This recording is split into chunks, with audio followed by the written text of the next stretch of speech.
उसके बारे में बताएं। रिस्पांस तो बहुत अच्छा है। हमने कहा जो 12-15 दिन से हम घूम रहे थे, तो एक जनरल मूड की बात होती है, लोगों के मन में क्या है उसको भांपने की कोशिश की, वो दिखा भी, बिना पूछे भी लोग अपनी अपनी प्रतिक्रिया देने लगे। और आम आदमी के खिलाफ, अरविंद केजरीवाल के खिलाफ एक बहुत बड़ी निराशा है। कई जगहों पे तो नाराजगी बहुत है, क्योंकि अगर आपने 10 साल सिर्फ बातें की, और बातें करने के लिए भी आप नहीं, आपके एजेंट केवल आए, कैंडिडेट कभी आया नहीं सड़क पर, तो एक नाराजगी तो बनती है। वो नाराजगी कुछ कुछ जगहों पर, जैसे मैंने कहा, बहुत ज्यादा एक नफरत की तरह मैंने लोगों के दिल में, उनकी भाषा में देखी। जहां तक भारतीय जनता पार्टी का सवाल है, बहुत ज्यादा कोई उससे उम्मीद लोगों को दिखती नहीं। उसका जो अपना पारंपरिक वोटर है वो तो है, कुछ ऐसा दिखा नहीं मुझे कि कोई बड़े उसकी तरफ लोग आकर्षित हैं। और उनको आप कांग्रेस में एक विकल्प दिखने लगा है, क्योंकि वो विकल्प से ऐसी दिल्ली की एक तस्वीर जुड़ी हुई है, जिस दिल्ली के सब लोग कहते हैं कि नहीं यार, काम तो जो भैया हुआ था वो आज से 8-10 साल पहले हुआ था। और बड़े स्तर की दिल्ली नहीं, कॉलोनियों का काम, पार्क में काम, झूले लगाने का काम, बत्तियों का काम, सुएज लाइन डलने का काम, पानी की पाइपलाइन का काम, बस वहां इलाके में चल जाए उसका काम, स्कूल में एडमिशन का काम, अस्पतालों में जरूरत पड़ी तो विधायक की मदद का काम। इस सब में उनको 10 साल ना कोई भारतीय जनता पार्टी की मदद मिली, ना आम आदमी पार्टी की, तो उन्हें कांग्रेस याद आती है। इसलिए एक समझ लो बिल्कुल नेचुरल तरीके से वो ये कह रहे हैं कि वो कांग्रेस की तरफ आज देख रहे हैं। वो तो है, मैं तो खुद ही, मैंने आपसे अपने प्रेस कॉन्फ्रेंस में कहा था कि वो तो पैथोलॉजिकल लायर हैं। अच्छा है, आजकल भारतीय जनता पार्टी सुन के शब्द पिकअप कर लेती है। सीएजी के रिपोर्ट पर तो हम कई दिनों से सवाल कर रहे हैं।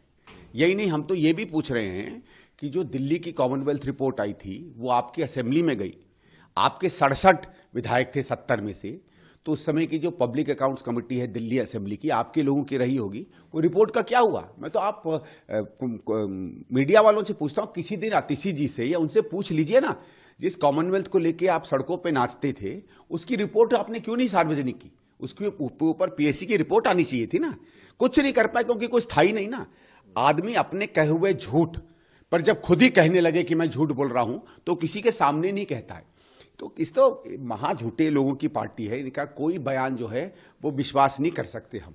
मैं आपको बताऊं, सही में अगर ये समझ लो कभी जो असंभव बात है, कहूं 5-7 साल में इन्होंने जमुना जी साफ भी कर दी, तो कोई उसके पास नहीं जाएगा कि पता नहीं कितना बड़ा झूठ बोल रहा, न जाने कौन सा जहर है उस पानी में। ये तो होना था। देखो, जिस तरीके से पहले वो पैसे बांट रहे थे, चलो वो आचार संहिता के पहले था, मेरे हिसाब से तो बहुत अनैतिक था, और एक तरीके से लालच देना है वोटर को रिश्वत देके खरीदने वाली बात है। मैं तो उससे कम इस बात को नहीं मानूंगा।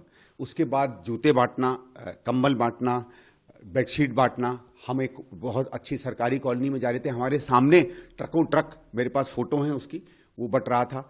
वीडियो है कि एक जगहों पर एक बड़ा भारी बोर्ड, आजकल कौन सा वो क्या बोर्ड कहते हैं, उस पर अपनी फोटो लगाकर मेडिकल चेक करा रहे थे। अरे भाई, हम कोई, आपके पास कोई संस्था है, कोई ट्रस्ट है जो मेडिकल काम करता है, करे, वो अपना अलग करे। समाज सेवा अलग बात होती है। आपके पास बहुत धन संपत्ति है, आपके पास बांटने को है, आप बांटो। लेकिन आदमी की व्यक्तिगत धन संपत्ति से चुनाव लड़ा जाता है क्या?